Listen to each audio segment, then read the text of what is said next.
सुबोध जी से पूछेंगे। सुबोध जी, ये हम मान रहे हैं कि गुड़गांव से रामजीत साहब फिक्स है, ये हम मान रहे हैं। क्या आप हमें बता सकते हैं कि नहीं उनके नाम की जगह किसी और कमेटी कर दिया जा सकता है? मैं थोड़ी दूसरी लैंग्वेज में समझाने की कोशिश जी। जो प्रोजेक्ट है, जो हमने मिशन है, वो दो मिशन क्या है? देश को बचाना है, एक अच्छी सुदृढ़ सरकार लाना है। प्रोजेक्ट क्या है? 272 प्लस, राइट। और इन दो चीजों के लिए जब राव जी की बीजेपी से आत्मसात हुआ, राइट, जब राजनाथ सिंह जी ने उनको राव जी को गले लगाया और उनकी सदस्यता स्वीकार की, तो उस टाइम डेफिनेटली कहीं ना कहीं कुछ कंसिडरेशन उनके रहे होंगे, राइट। वो पार्टी डेफिनेटली उनको लेकर चलती है, लेकिन पार्टी कोई भी प्रोजेक्ट चलाने, कोई भी अच्छी टीम जिसका होता है, उसका स्ट्रक्चर होता है। उस टीम में नीचे लेवल पे टीम मीटिंग होती है, और वो पार्टी ऐसा नहीं है जो पार्टी का ऑब्जर्वेशन है सीनियर लीडरशिप का, वो नहीं रखता है, वो पटल पे है सबकी।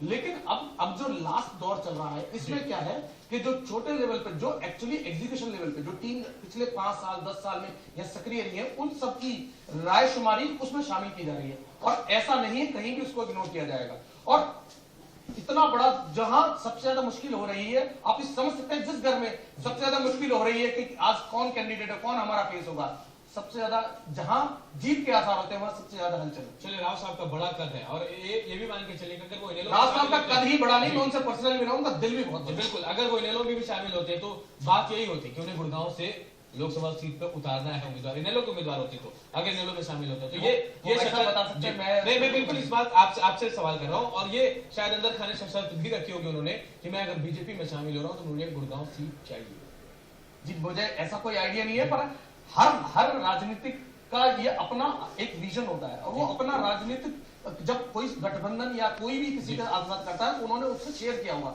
उन्होंने अपना विजन, अपना अच्छाएं या अपना फ्यूचर प्लान राजनाथ जी से जरूर शेयर किया होगा, और राजनाथ जी ने सारा कुछ विचार के ही दिमाग में लिया हुआ। ऐसा नहीं है, अगर राजनाथ जी चाहे तो ये इसको डिक्लेयर कर सकते थे, पर ऐसा उन्हें पता है कि उन्होंने पार्टी को ही साथ में लेकर चलना है, पार्टी का अपना मैनिफेस्टो फॉलो करना, पार्टी का अपने रूल्स फॉलो करना है। They can not overlook the law book, right. लेकिन आपने मोदी साहब का नाम तो पहले अनाउंस कर दिया।